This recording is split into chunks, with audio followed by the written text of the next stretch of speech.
ise son 20 senenin ortalamasının 4 derece üzerindeydi. Buz örtüsü her iki kutup bölgesinde de ortalamanın altındaydı.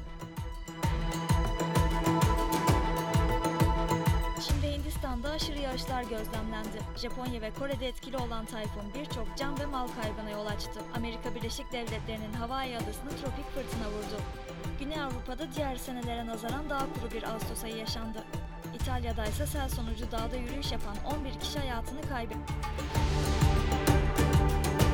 Kuzey Avrupa'da aşırı sıcak geçen ilkbahar ve yaz aylarının sonucu meydana gelen kuraklık çiftçileri zor durumda bıraktı.